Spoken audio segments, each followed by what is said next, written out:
Hello everyone, welcome to knowledge account. আমরা দেখবো আজকে 24 মে 2026 এর ইম্পর্টেন্ট কারেন্ট অ্যাফেয়ার্স, তার সাথে সাথে রিলেটেড স্ট্যাটিস্টিক্স।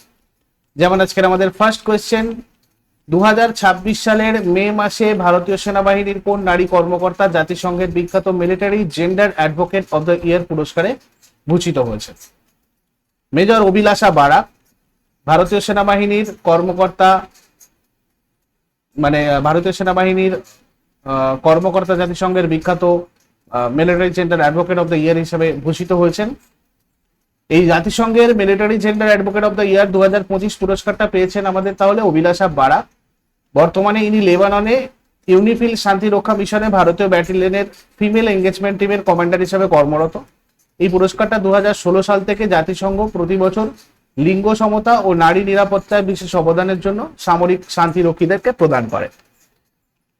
লেবাননে ইনি স্থানীয় নারী আর কিশোরীদের জন্য সচেতনতামূলক কর্মসূচি এবং শান্তিরক্ষীদের জেন্ডার প্রশিক্ষণ পরিচালনা করেছেন। আচ্ছা, পরের প্রশ্নে যাওয়ার আগে বলে দিই, নলেজ অ্যাকাউন্ট অফিসিয়ালে বর্তমানে যে ব্যাচগুলো চলছে, general studies foundation, general combined foundation batch for all exam, WBP KP foundation batch, রেলওয়ের জন্য ফাউন্ডেশন ব্যাচ, আপার প্রাইমারি টেটেড foundation, KP constable main exam, Paschimbanga panchayat পরীক্ষা, যেখানে তোমাদের প্রথম 5 দিনের জন্য অফার আজকে পর্যন্ত রয়েছে, ডাব্লিউবিপিএসসি মিসলেনিয়াস, এখানেও তোমাদের 24 মে পর্যন্ত রয়েছে এই offer, WBP KP foundation batch. এগুলোতে তোমরা যুক্ত হতে পারো আমাদের সাথে। নলেজ অ্যাকাউন্ট অফিসিয়াল অ্যাপের কোর্স সেকশনে গিয়ে ভিজিট করো, ডিটেলস ওখান থেকে পেয়ে যাবে। আদারওয়াইজ তোমরা এই নাম্বারে হোয়াটসঅ্যাপ অথবা কল করে নেবে কনসালটেশনের জন্য। নেক্সট কোয়েশ্চেন, 2026 সালের মে মাসে প্রধানমন্ত্রী নরেন্দ্র মোদী ইতালি সফরের সময় দুই দেশ কোন বছরটিকে যৌথভাবে সংস্কৃতি আর পর্যটন বর্ষ হিসাবে উদযাপন করার সিদ্ধান্ত নিয়েছে? 2027 সালকে। ভারত আর ইতালি পারস্পরিক সাংস্কৃতিক আদান প্রদান আর প্রাচীন দুই সভ্যতার মধ্যে সম্পর্ক জোরদার করতে 2027 সালকে সংস্কৃতি আর পর্যটন বর্ষ হিসাবে উদযাপন করার ঘোষণা দিয়েছে। ইতালি দক্ষিণ ইউরোপের একটা বুটাকৃতির দেশ। ফ্রান্স, সুইজারল্যান্ড, অস্ট্রিয়া, স্লোভেনিয়ার সাথে সীমান্ত রয়েছে, 3 দিকে ভূমধ্যসাগর রয়েছে। ভাটিকান সিটির সাথে ছিটমহল, বিশ্বের ক্ষুদ্রতম দেশ। আর সান মারিনো ইতালির ভিতরে রয়েছে। বিশ্বের সর্বাধিক ইউনেস্কো বিশ্ব ঐতিহ্যবাহী স্থান রয়েছে এই ইতালিতে। উন্নত অর্থনীতির দেশগুলোর জোট G7 এর সদস্য। মাউন্ট ভেসুভিয়াস আর মাউন্ট এটনা ইউরোপের সক্রিয় আগ্নেয়গিরি, যেটা এখানে রয়েছে, এবং ইতালির রাজধানী রোম। মুদ্রা ইউরো। প্রধানমন্ত্রী জর্জিয়া মেলোনি রয়েছেন ইতালির প্রথম নারী প্রধানমন্ত্রী। এরপর 2026 সালের মে মাসে প্রধানমন্ত্রী নরেন্দ্র মোদীর নরওয়ে সফরটা কত বছরের মধ্যে কোন ভারতীয় প্রধানমন্ত্রীর প্রথম নরওয়ে সফর হিসাবে ইতিহাস করেছে? 43 বছর। 18 মে 2026 তারিখে প্রধানমন্ত্রী নরেন্দ্র মোদী নরওয়ে সফর করেন, যেটা গত 43 বছরের মধ্যে কোন ভারতীয় প্রধানমন্ত্রীর প্রথম নরওয়ে সফর। এই সফরটা নরওয়ের প্রধানমন্ত্রী জোনাস গাহর স্টোরের আমন্ত্রণে অনুষ্ঠিত হয়। এর আগে 1983 সালে ইন্দিরা গান্ধী শেষবার নরওয়ে সফর করেছিলেন। Norway, Sweden, Denmark, Finland, Iceland, এগুলো হচ্ছে নর্ডিক দেশ। ভারত আর নরওয়ের জলবায়ু প্রযুক্তি, carbon capture, offshore wind energy আর ব্লু ইকোনমি বিষয়ে সহযোগিতার উপর জোর দিয়েছে। এরপরে ভারত ভোজ্য তেলের উৎপাদন বাড়াতে 2021 সালে শুরু হওয়া NMEO-OP মিশনের পুরো নাম কি? এটার পুরো নাম national mission on edible oils, oil পাম্প। ভারত সরকার 2021 সালের ভোজ্য তেলের আমদানি কমাতে 11,040 কোটি টাকার এই NMEO-OP প্রকল্প চালু করে। 2025-26 সালের মধ্যে 6.5 লাখ হেক্টর জমিতে পাম চাষ সম্প্রসারণ করা এটার লক্ষ্য, এই প্রকল্পের লক্ষ্য। ইতিমধ্যে নভেম্বর 2025 পর্যন্ত 6.20 লাখ হেক্টর লক্ষ্য পূরণ হয়েছে। ক্রুড পাম অয়েল উৎপাদন 2014-15 সালের 1.91 লাখ টন থেকে বেড়ে 2024-25 সালে 3.80 লাখ টনে পৌঁছেছে। এরপরে ভবিষ্যৎ লক্ষ্য রয়েছে 2025-26-এ 1.20 লাখ টন করা, আর 2029-30-এর মধ্যে 28 লাখ টন উৎপাদনের লক্ষ্য রয়েছে। ভারত প্রায় 60% ভোজ্য তেল আমদানি করে, যার বেশিরভাগ পাম অয়েল আসে ইন্দোনেশিয়া আর মালয়েশিয়া থেকে। এরপর 2026 সালের 26 মে কোন দেশে কোয়াড জোটের পররাষ্ট্রমন্ত্রীদের গুরুত্বপূর্ণ বৈঠকটা অনুষ্ঠিত হতে চলেছে? ভারত। 26 মে 2026-এ ভারতের নিউ দিল্লিতে হবে কোয়াড পররাষ্ট্রমন্ত্রীদের বৈঠক। ভারতের পররাষ্ট্রমন্ত্রী এস জয়শঙ্করের আমন্ত্রণে অস্ট্রেলিয়া, জাপান, মার্কিন যুক্তরাষ্ট্রের পররাষ্ট্র মন্ত্রীরা এটাতে অংশ নেবেন। এই কোয়াড কি দেখো, কোয়াড হচ্ছে ভারত, অস্ট্রেলিয়া, জাপান আর মার্কিন যুক্তরাষ্ট্রের একটা স্ট্র্যাটেজিক জোট, যার লক্ষ্য ইন্দো প্যাসিফিক অঞ্চলে মুক্ত আর উন্মুক্ত পরিবেশ বজায় রাখা। সামুদ্রিক নিরাপত্তা, সরবরাহ শৃঙ্খল, পরিকাঠামো উন্নয়ন, নতুন প্রযুক্তি, জলবায়ু পরিবর্তন আর দুর্যোগ মোকাবিলা হচ্ছে এগুলোর মূল আলোচ্য বিষয় থাকবে এই বৈঠকে। পূর্ববর্তী বৈঠক 2025-এর 1 জুলাই ওয়াশিংটন ডিসিতে হয়েছিল। 2026 সালের মে মাসে সাম্প্রতিক তথ্য অনুযায়ী উড়িষ্যা সরকার কোন জেলার বিখ্যাত ও ঐতিহ্যবাহী বোমকাই বয়ন শিল্পকে পুনরুজ্জীবিত করার জন্য একটা বিশেষ প্রকল্প চালু করেছে? গঞ্জাম। দেখো একটু দেখে নি এটার ব্যাপারে। উড়িষ্যার সরকার গঞ্জাম জেলার ঐতিহ্যবাহী বোমকাই বয়ন শিল্পকে পুনরুজ্জীবিত করতে revival of languishing products cotton Bomkai sari প্রকল্প চালু করেছে। বোমকাই শাড়ি উড়িষ্যার গঞ্জাম জেলার একটা ঐতিহ্যবাহী হাতে বোনা সুতি শাড়ি, যেটা অবশ্যই একটা জিআই ট্যাগ প্রাপ্ত পণ্য। এই প্রকল্পের অধীনে ঐতিহ্যবাহী নকশা, মোটিভ ও রং সংরক্ষণ এবং নতুন কারিগরদের প্রশিক্ষণ দেওয়া হবে। সুবর্ণপুর জেলা বোমকাই বয়ন শিল্পের আর একটা গুরুত্বপূর্ণ কেন্দ্র। জিআই ট্যাগ নির্দিষ্ট অঞ্চলের ঐতিহ্য আর বিশেষ গুণমানের ভিত্তিতে এটা দেওয়া হয় জিআই অ্যাক্ট 1999 অনুযায়ী। এরপর 2026 সালের 22শে মে কোন দেশ ভারতের নেতৃত্বাধীন ইন্টারন্যাশনাল বিগ ক্যাট অ্যালায়েন্স এর সর্বশেষ নতুন সদস্য রাষ্ট্র হিসেবে যোগদান করেছে?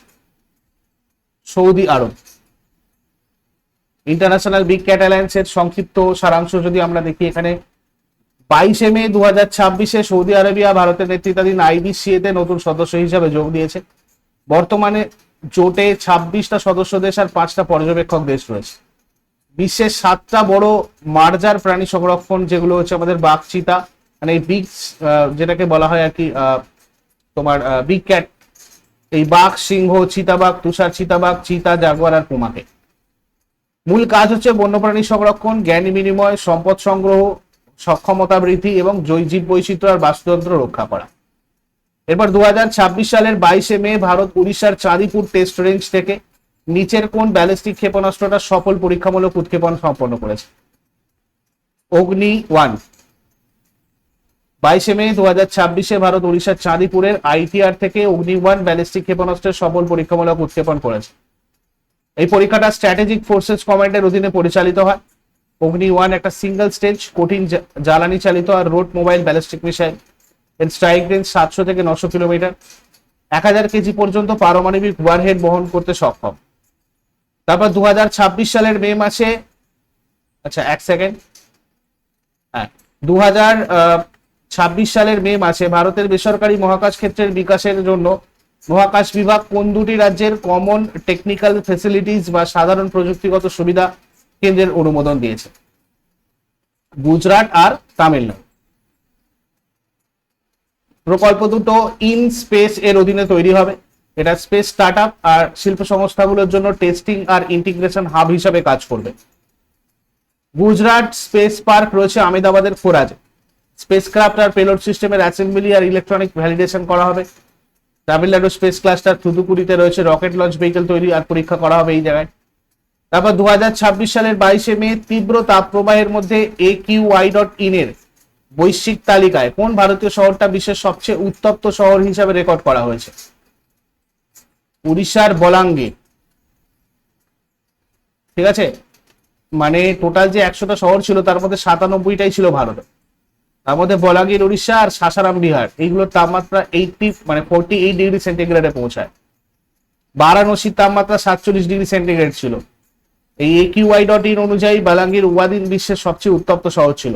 বালাঙ্গীর এই দিনটাতে, ঠিক আছে, 22শে মে। ভারতের বাইরে তালিকায় শুধু ছিল নেপালের 3টে শহর, ধানগড়ি, নেপালগঞ্জ আর লুম্বিনী।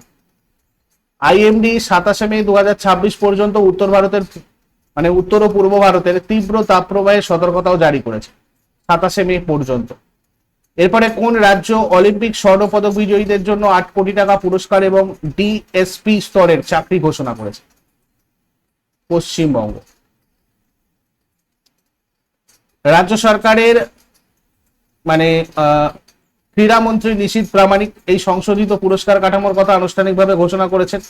স্বর্ণ পদকদের 8 কোটি টাকা, রৌপ্য পদকদের 6 কোটি টাকা, ব্রোঞ্জ পদকদের 4 কোটি টাকা, এবং অন্যান্য আন্তর্জাতিক ইভেন্টের আর্থিক পুরস্কার, যেমন এশিয়ান গেমসে সোনা 5 কোটি, রূপায় 4 কোটি, ব্রোঞ্জে 2 কোটি টাকা।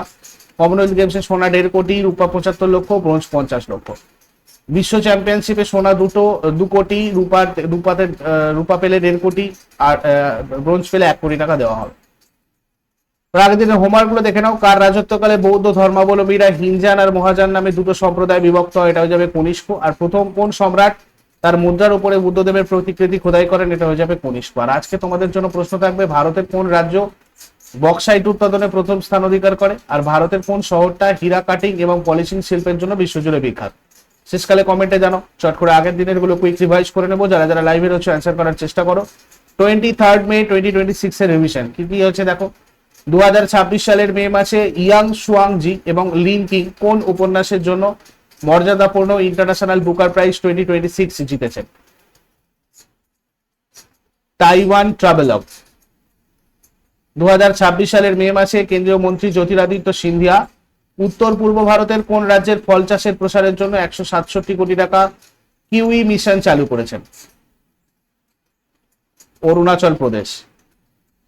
2026 সালের জুন মাসে নতুন দিল্লিতে অনুষ্ঠিতব্য প্রথম ইন্টারন্যাশনাল বিগ ক্যাট অ্যালায়েন্স শীর্ষ সম্মেলনটা আফ্রিকার কোন ভাইরাসের প্রাদুর্ভাবের কারণে স্থগিত করা হয়েছে? Ebola virus. 2026 সালের 21 মে ভারতের প্রতিরক্ষা মন্ত্রী রাজনাথ সিং দক্ষিণ কোরিয়ার কোন পার্কে ভারতীয় যুদ্ধ স্মারকের উদ্বোধন করেছেন? ইমজিনগাক পার্ক। 2026 সালের মে মাসে আন্তর্জাতিক মহাকাশ স্টেশনে বায়োমেডিক্যাল গবেষণার জন্য নাসার মহাকাশচারীরা কোন দেশের তৈরি কিবো ল্যাবরেটরি মডিউল ব্যবহার করেছেন? জাপান। ভারতীয় কম্পাউন্ড তীরন্দাজি দলের প্রধান বিদেশি কোচ হিসাবে কাকে নিযুক্ত করা হয়েছে? Dave Cousins. 2026 সালের মে মাসে বিহার সরকার রাজ্যের পর্যটন আর তীর্থযাত্রার বিকাশের জন্য গয়া থেকে কোন আন্তর্জাতিক শহরের মধ্যে সরাসরি বিমান চলাচল অনুমোদন করেছে? Bangkok, Thailand. 2026 সালের মে মাসে কোন দেশের সরকার শিশুদের জন্য আগস্ট মাস জুড়ে বিনামূল্যে বাস ভ্রমণের একটা বিশেষ স্কিম ঘোষণা করেছে? যুক্তরাজ্য। প্রতি বছর কোন তারিখে বিশ্বজুড়ে জাতিসংঘের আন্তর্জাতিক জীববৈচিত্র্য দিবস পালন করা হয়? 22 মে। 2026 সালের মে মাসে 12টা বন্ধুভাবাপন্ন দেশের অংশগ্রহণে ভারত কোথায় বহুপাক্ষিক সামরিক মহড়া প্রগতি 2026 শুরু করেছে? উমরই, মেঘালয়। 2026 সালের মে মাসে সাম্প্রতিক তথ্য অনুযায়ী মন্ত্রিসভা স্তরে প্রথমবার একটি স্বতন্ত্র আর্টিফিশিয়াল ইন্টেলিজেন্স পোর্টফোলিও বা মন্ত্রক তৈরি করা ভারতের প্রথম রাজ্য কোনটি? কেরালা। 2026 সালের মে মাসে কোন রাজ্য সরকার তাদের সমস্ত সরকারি কাজের জন্য 1 জুন থেকে নতুন ইলেকট্রিক ভেহিকল কেনা বা ভাড়া করা বাধ্যতামূলক করেছে? উড়িষ্যা।